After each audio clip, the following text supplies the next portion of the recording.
ये 23 मार्च का लेक्चर है इलेक्ट्रॉनिक सर्किट डिज़ाइन का। ये हम पहले लाइव जूम लेक्चर पर इसे कंडक्ट कर चुके हैं, लेकिन चूँकि अब इंस्ट्रक्शंस ये हैं कि आपको रिकॉर्डेड वर्जन भी दिया जाए, तो मैं इस लेक्चर को दोबारा रिकॉर्ड कर रहा हूँ।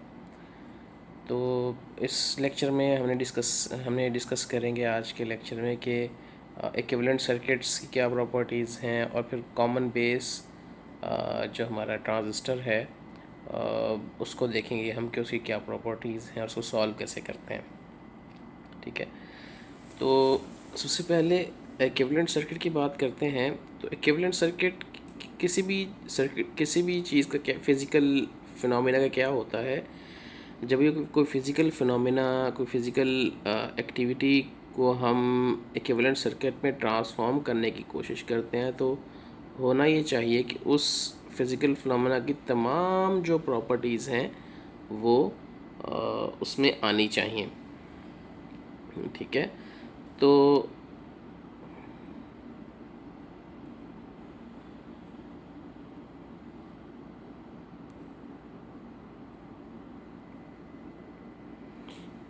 जी, तो ऐसे इक्विवेलेंट सर्किट में उसकी हमारी तमाम प्रॉपर्टीज़ जो हैं वो एग्जिस्ट करनी चाहिए किसी भी इक्विवेलेंट सर्किट में।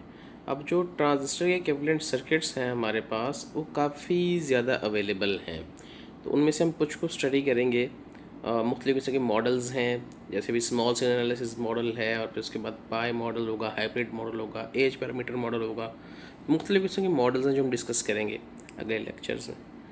तो जो इक्विवेलेंट सर्किट है, जिस तरह से तमाम फिज़िकल फिनोमेना के जो इक्विवेलेंट सर्किट लेते हैं तो उसकी प्रॉपर्टीज़ उसमें आनी चाहिए।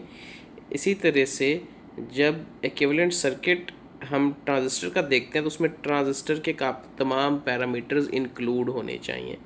ठीक है, तो जो अब ट्रांजिस्टर के कुछ पैरामीटर्स जो हैं वो इंट्रिंसिक होते हैं, यानी कि जब ट्रांजिस्टर बनाया जाता है तो उस वक्त वो फिक्स हो जाते हैं उनकी, यानी कि जब आपको हमें ट्रांजिस्टर पैकेज में मिलता है तो उसके साथ उसकी प्रॉपर्टीज़ भी आती हैं। फिर कुछ पैरामीटर्स डिराइव्ड पैरामीटर्स हैं जिनको हम इंट्रिंसिक की बेस पे डिराइव करते हैं। तो जैसे मिसाल के तौर पर हमारे जो अल्फ़ाज एंड बीटाज़ हैं ऑफ ट्रांजिस्टर्स, ये हमारे इंट्रिंसिक पैरामीटर्स होते हैं, और इनकी बेस पर जो आईसीज़ और आईबीज़ जो हैं इनको हम डिराइव किया करते हैं जब जब भी हम सर्किट सॉल्व करते हैं। तो टिपिकल वैल्यूज़ जो हमारे बीटा और अल्फ़ाज़ की हैं, आप तो आपको डेटा शीट्स जब किसी भी ट्रांजिस्टर को आप निकालेंगे, उसकी डेटा शीट देखेंगे तो आपको उसकी डेटा शीट में वैल्यूज़ मिलेंगी 150 या अल्फ़ा की वैल्यू 0.99। तो बीटा को सबसे पहले डिफाइन कर लेते हैं। बीटा क्या है? बीटा करंट्स की रेशो है, डीसी करंट्स की रेशो है आईसी और आईबी। अब आईसी और आईबी क्या है? आईसी हमारे पास कलेक्टर करंट है, और आईबी जो हमारे पास बेस करंट है। इसी तरह से जो हमारा बीटा है वो एसी करंट्स के लिए भी डिफाइंड है। एसी बीटा जिसे कहते हैं वो हमारा क्या है? वो आईसी यानी कि collector current divided by base current at constant VCEQ. ठीक है, यानी कि अब आपको जब पता है कि उसकी जो करेक्टरिस्टिक्स हैं उनमें एक वीसीई की वैल्यू के लिए, यानी कि डिफरेंट कर्व्स होते हैं ना आईसी और आईबी के, तो एक वैल्यू ऑफ वीसीई के लिए हमारे पास जो रेशो है आईसी और आईबी के, उसको हम कहेंगे बीटा। ठीक है, तो आमतौर पर बीटा एसी जो है approximate equal to beta DC होता है।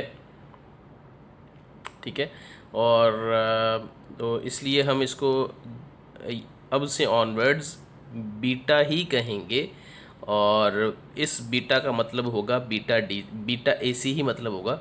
लेकिन जब हम इसको बीटा डीसी स्पेसिफिकली डिफाइन करना चाहेंगे तो हम बताएंगे कि ये बीटा डीसी है।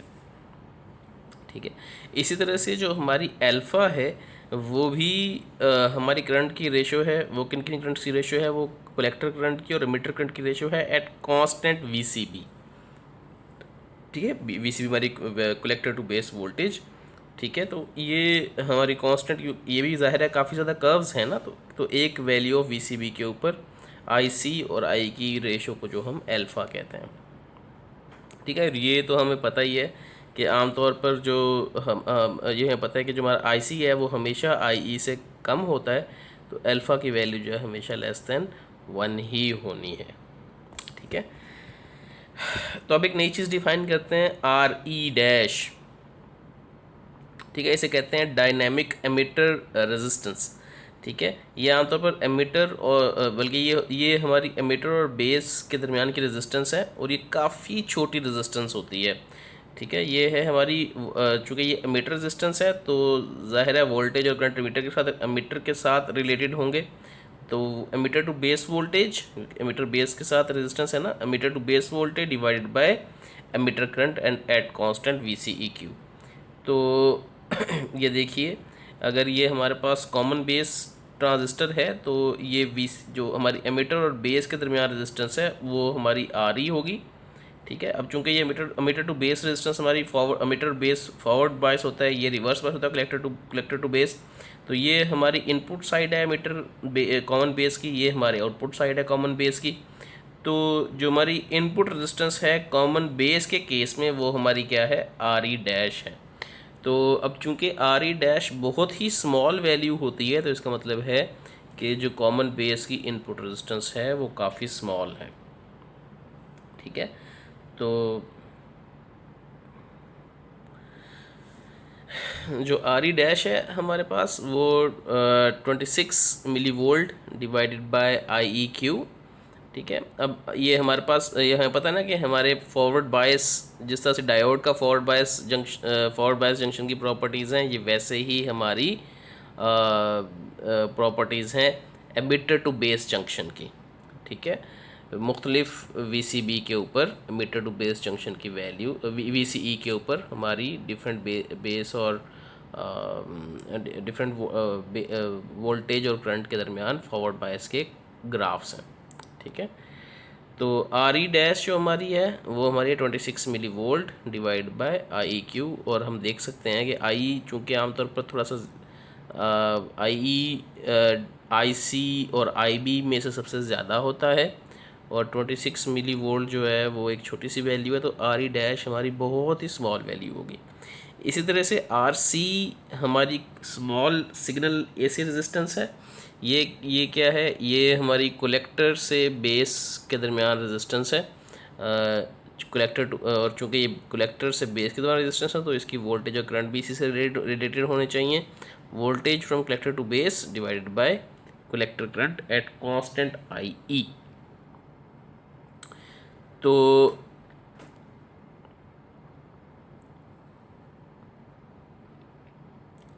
तो ये आमतौर पर हमारी जिस तरह आर ई डैश बहुत ही स्मॉल होती है ना, इसी तरह से आर सी जो है वो काफ़ी बड़ी रेजिस्टेंस होती है। ठीक है, तो अब हम चूँकि हमने ये पैरामीटर्स देख लिए हैं, आर ई डैश और आर सी क्या होते हैं, बीटा क्या होता है, अल्फ़ा क्या होता है, तो अब हम स्मॉल सिग्नल एम्पलीफायर मॉडल्स पे या स्मॉल सिग्नल ट्रांजिस्टर मॉडल्स की तरफ चलते हैं। तो सबसे पहले हम बात करते हैं कॉमन बेस के एम्पलीफायर मॉडल की। ठीक है, तो ये हमारे पास कॉमन बेस का सर्किट बना हुआ है। ठीक है, कॉमन बेस है, ये हमारा मीटर है, कलेक्टर है, बेस है, और अब इसके इक्विवेलेंट सर्किट जो इसके हम थोड़ी देर पहले बात कर रहे थे ना इक्विवेलेंट सर्किट, तो इक्विवेलेंट सर्किट हमने ये बनाया हुआ है इसका। ठीक है, एमीटर और एमीटर के साथ एमीटर और बेस के दरमियान R E dash emitter resistance जो थोड़ी देर पहले डिस्कस किया हमने, और आउटपुट और कलेक्टर और बेस के दरमियान आर सी कलेक्टर रेजिस्टेंस। ठीक है, अब चूँकि यहाँ पर इनपुट करंट आई ई है, आउटपुट करंट आई सी है, तो आमतौर पर आई और आई सी कैसे रिलेटेड होते हैं, आई सी इज़ इक्वल टू एल्फ़ा आई ई। ठीक है, तो ये हमारा रिलेशन होता है। तो हम ये देखिए, हमने एक डिपेंडेंट सोर्स बनाया हुआ इस साइड पर जिसकी वैल्यू एल्फ़ा आई ई है। डिपेंडेंट सोर्स क्यों है, क्योंकि ये डिपेंड कर रहा है आई ई के ऊपर। अगर आई ई नहीं होगा तो आई सी भी नहीं होगा। ठीक है, दैट्स वाई हमने यहाँ पे डिपेंडेंट सोर्स बनाया हुआ है, उसकी वैल्यू एल्फ़ा है। और एमीटर से कलेक्टर ज़ाहिर है इसमें कोई कनेक्शन नहीं है, इसलिए यहाँ पर ये ओपन है। ठीक है, ये आपको आपकी बुक जो बोगार्ट की बुक है उसकी फिगर नंबर 7.18 में मिल जाएगी। ठीक है, तो आउटपुट करंट हम पहले जो बात कर रहे थे कि output current depends upon input current, इसलिए हमने डिपेंडेंट सोर्स बनाया हुआ है। जो इनपुट रेजिस्टेंस है इसकी आर आई इनपुट रेजिस्टेंस वो किसके बराबर है, वो आर ई डैश के बराबर है। इस तरह से जो आउटपुट रेजिस्टेंस है आर नॉट वो किसके बराबर है, वो आर सी के बराबर है। ठीक है, तो अब ये इसी सर्किट के साथ हमने बायसेस लगाई हुई हैं। ठीक है, वोल्टेज सोर्स लगाया हुआ है, ये कपलिंग कैपेसिटर है।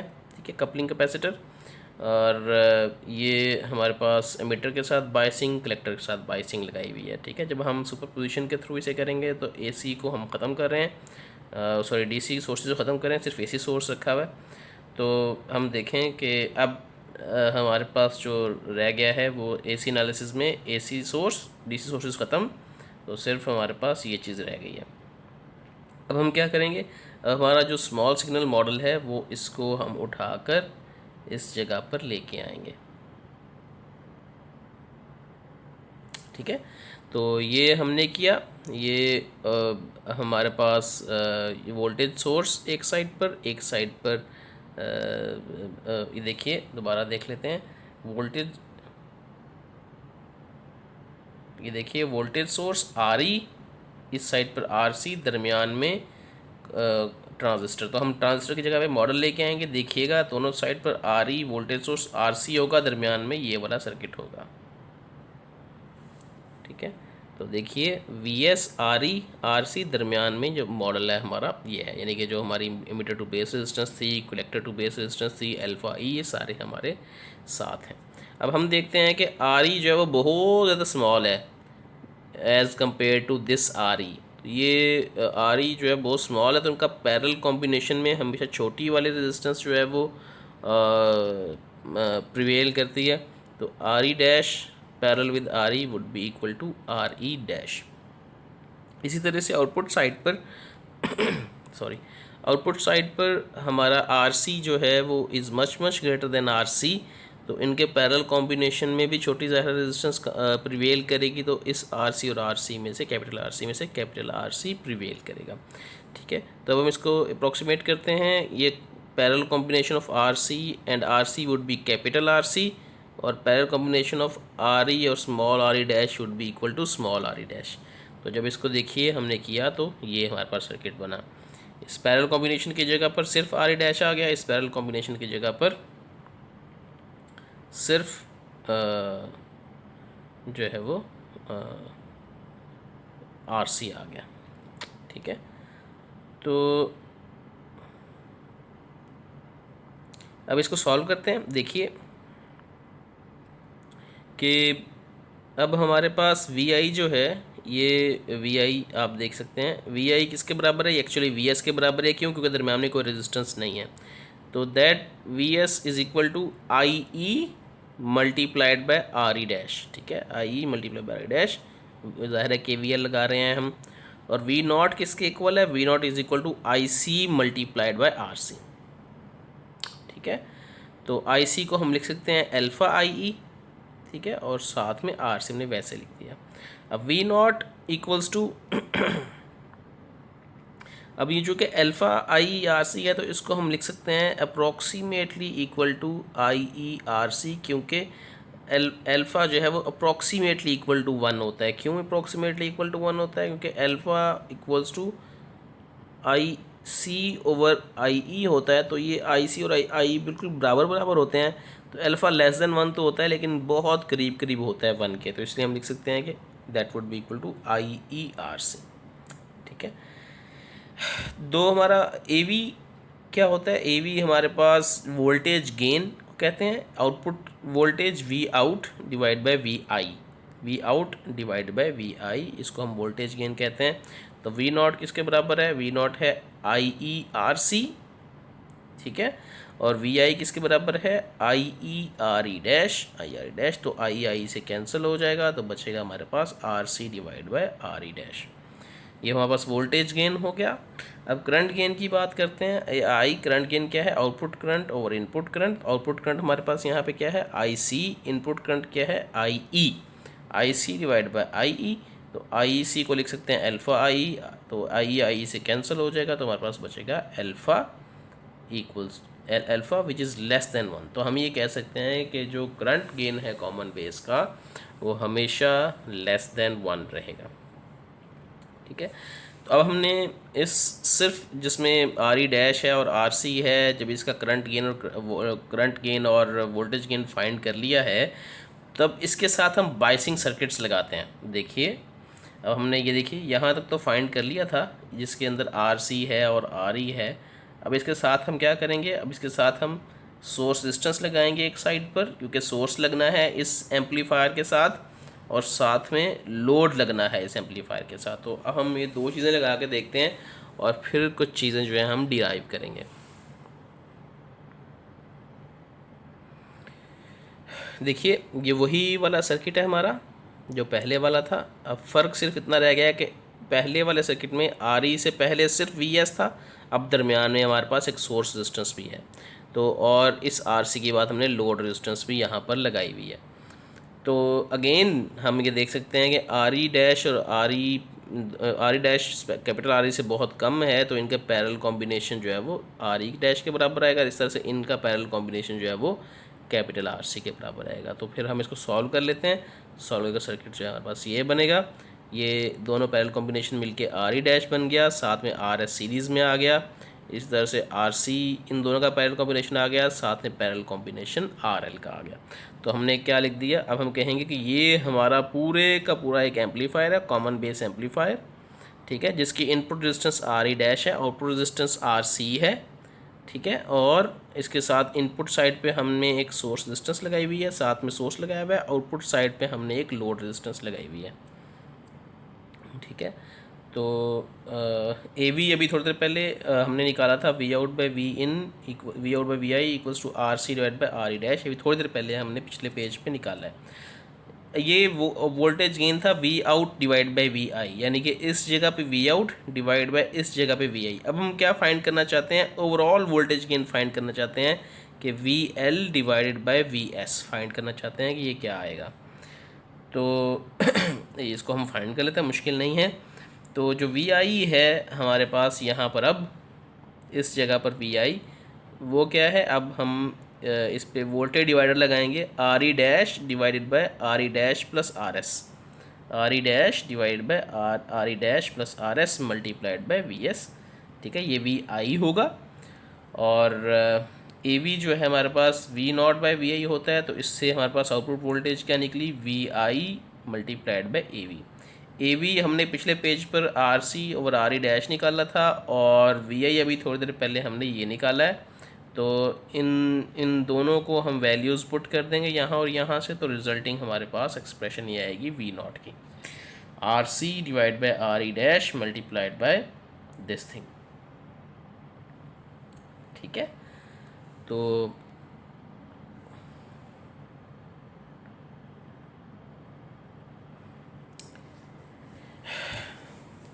इसी तरह से हम अगर आउटपुट साइड पर देखें, आउटपुट साइड पर अगर वी एल निकालना चाहें तो वी एल क्या होगा, V L would be R L divided by R L plus R C multiplied by V out.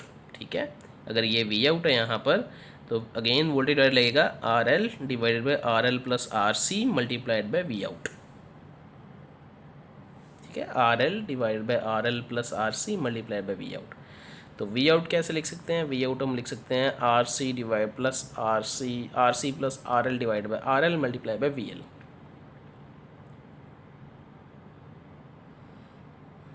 ठीक है, तो अभी पिछले वाले पेज पर हमने ये एक्सप्रेशन लिखा था, तो हम अब वी आउट की वैल्यू जो है वो यहाँ पे पुट कर देते हैं। वी आउट की वैल्यू यहाँ पे पुट कर दी, ये वाली, that would be equal to R C by R E dash divided by R S plus R E dash multiplied by V S. ठीक है, तो ये आर ई डैश से कैंसिल हो जाएगा, तो बचेगा 1/RS plus R E dash multiplied by R C R L divide by R L plus R C. तो अब ये किसके इक्वल होता है, ये पैरेलल कॉम्बिनेशन का एक्सप्रेशन है आर एल और आर सी का, है ना। हाँ, ये पता ना कि R L parallel R C किसके बराबर होता है, R L 1/RL plus 1/RC, that was equal to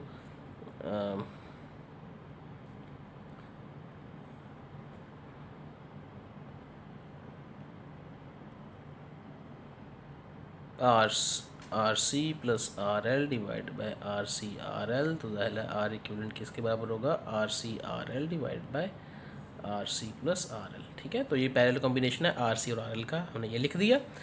तो हमें पता है पहले लेक्चर्स से कि ये R C, capital R C parallel R L के कॉम्बिनेशन को हम क्या कहते हैं, स्मॉल आर एल कहते हैं। इसे ए सी लोड रेजिस्टेंस कहते हैं। आपको याद होगा कि ए सी लोड रेजिस्टेंस की वजह से हमने एक सेपरेट लोड लाइन बनाई थी। ठीक है, तो ये अब क्या होगा, ये V L over V S है, तो V L over V S को कहते हैं ए वी एस।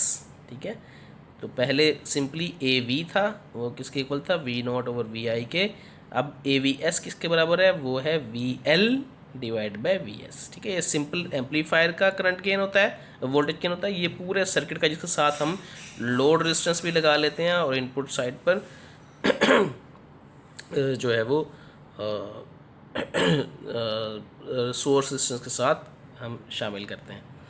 तो अब जो AVS है हमने देखा कि ये पॉजिटिव क्वांटिटी है। पॉजिटिव क्वांटिटी का मतलब ये है कि अगर हम इनपुट साइड पर वोल्टेज देंगे, अब चूँकि इनपुट साइड पर वोल्टेज देंगे तो आउटपुट साइड पे भी सेम पोलैरिटी के साथ हमारी वैल्यू आएगी।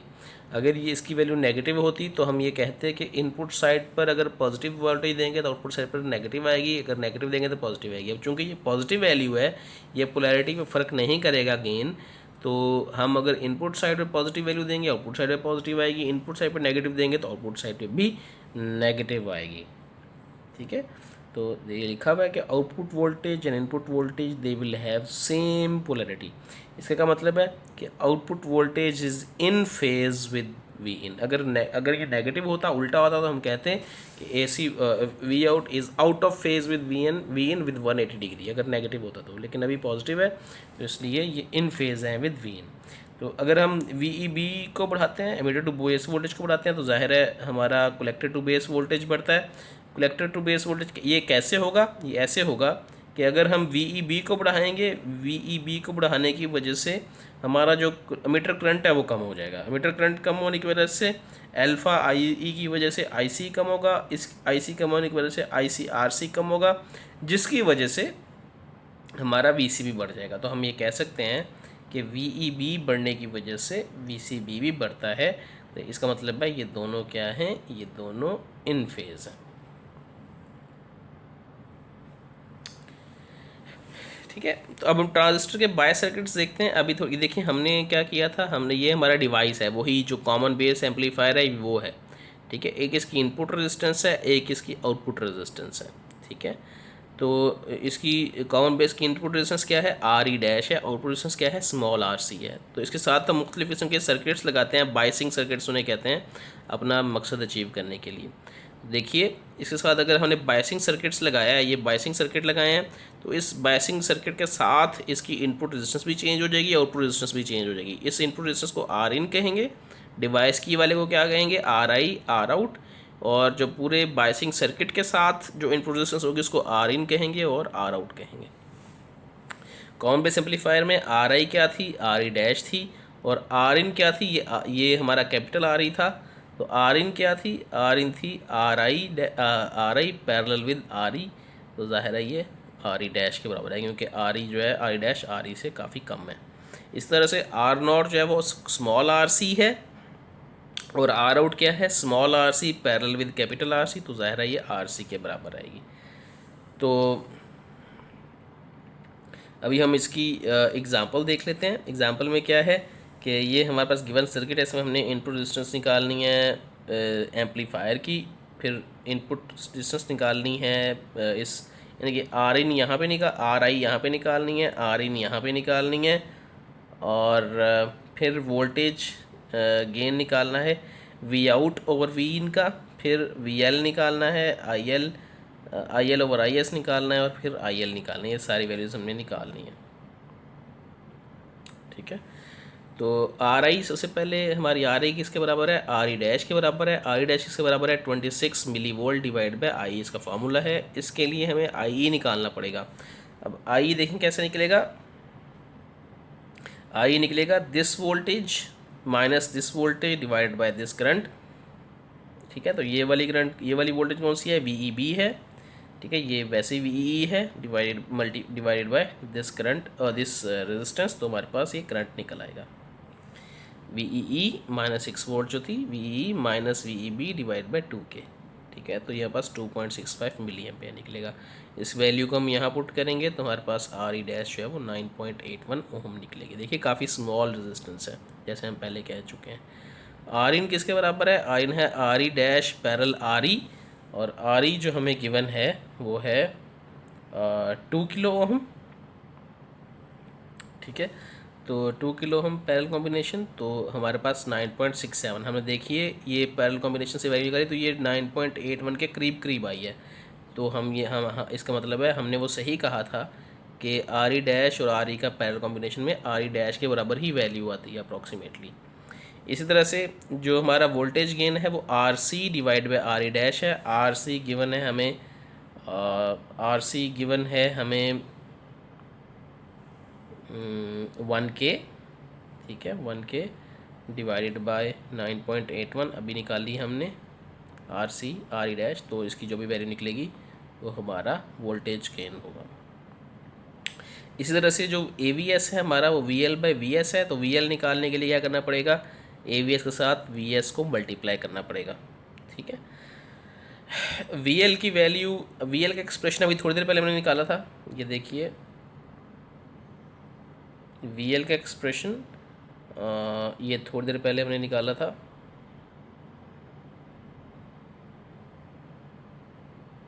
ये देखिए वी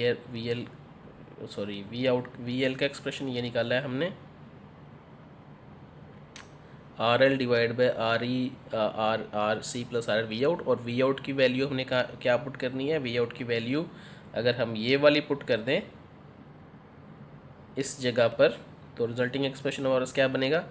रिजल्टिंग एक्सप्रेशन हमारे पास ये वाला बनेगा। ठीक है, यानी कि वी आउट मल्टीप्लाइड बाय, तो ये आर सी हमें गिवन है, आर ई निकाल चुके हैं, आर ई डैश निकाल चुके हैं, आर ई डैश निकाल चुके हैं, आर सी गिवन है, आर सी गिवन है, आर एल गिवन है, आर सी गिवन है, तो वी एस यहाँ पे आ जाएगा। V L by V S जो है वो वी एस जो है हमें 10 मिली वोल्ट गिवन है, 10 मिली वोल्ट गिवन है, तो इसको हम पुट करेंगे वैल्यू तो 133.7 मिली वोल्ट हमारे पास निकल आएगा। ठीक है, और अगर हम इसको पुट नहीं करते और वी एल और वी एस को यहाँ पे आके डिवाइड कर देते हैं, तो जो भी इसकी वजह से हमारा एक्सप्रेशन निकलेगा वो हमारा V L by V S होगा।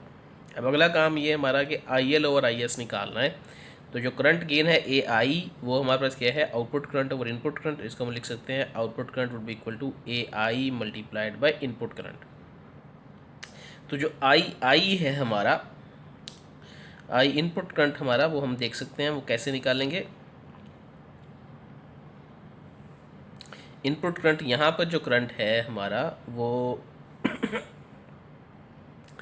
यहाँ पे हम करंट डिवाइडर रूल लगाएंगे। करंट डिवाइडर रूल कैसे कहता है कि दो पैरेलल ब्रांचेस में करंट जा रहे हैं, तो जिस ब्रांच में करंट नहीं गया वो डिवाइडेड बाय दोनों ब्रांचेस का सम। ठीक है, R E divided by R E dash plus R E multiply by total current I S. ठीक है, इसी तरह से आई नॉट किसके बराबर होगा?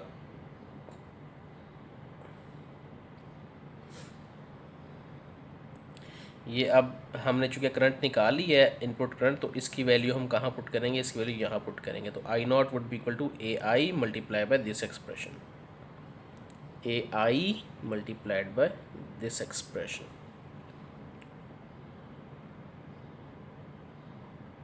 ठीक है, और अभी हमने ये थोड़ी देर पहले कॉमन बेस के केस में ए आई निकाला था,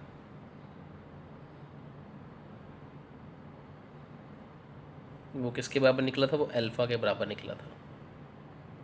ठीक है, तो इसकी वैल्यू हम पुट करेंगे, अल्फ़ा पुट कर दिया और साथ में ये एक्सप्रेशन। ठीक है, ठीक है, तो ये अभी हमारी एक्सप्रेशन निकल आई आई नॉट की, I naught equals to alpha R E divide by R E dash plus R E multiplied by I S. इसी तरह से हम आई एल निकालेंगे।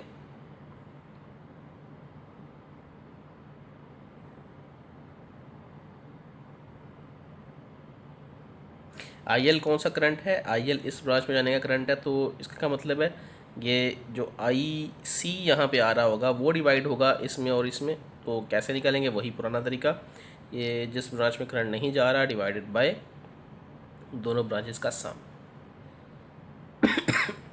सॉरी, ठीक है, जिस ब्रांच में करंट नहीं जा रहा डिवाइडेड बाय दोनों ब्रांचेस का current multiplied by output current. ठीक है, तो यहाँ से आउटपुट करंट की वैल्यू क्या निकली, I L multiplied by R L plus R C divide by R C. ठीक है, अब इस एक्सप्रेशन को हम कहाँ पुट करेंगे, इस एक्सप्रेशन को हम यहाँ पुट करेंगे। ठीक है, तो this thing would be equal to this thing. ठीक है, तो I L over I S किसके बराबर होगा, I L divide by S would be equal to, ये वाली जाके चीज़ वहाँ डिवाइड हो जाएगी, तो R C divide by R L plus R C multiplied by alpha multiplied by R E divide by R E plus R E dash. ठीक है, तो तो ये आर सी की वैल्यू भी हमें गिवन है, आर सी की वैल्यू हमें गिवन है 1 के, आर एल की वैल्यू हमें गिवन है 4 के,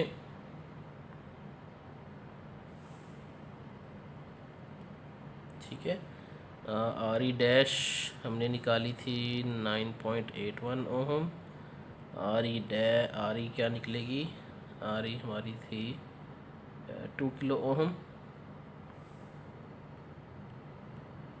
ठीक है, तो ये सारी चीज़ें हमें गिवन है। अल्फ़ा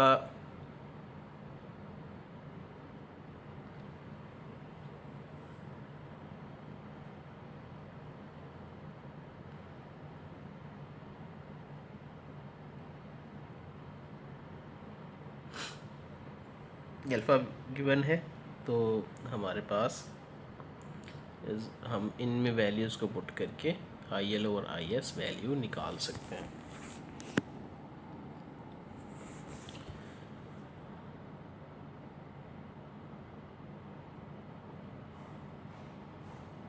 ठीक है जी, तो अभी नेक्स्ट ये वो रिकॉर्डेड लेक्चर वो वाला है जो ये रिकॉर्डेड लेक्चर लेक्चर 6 है, लेक्चर 5 है सॉरी, जो हमने जूम लेक्चर के थ्रू किया था। अब नेक्स्ट मैं लेक्चर 6 अपलोड करूँगा और 6 रिकॉर्ड करूँगा, और बाकी जो लेक्चर्स हैं उन्हें पहले ही रिकॉर्ड करके OCW पर यूट्यूब पर डाले हुए हैं। ठीक है, अपना ख्याल रखिए, अल्लाह हाफिज़।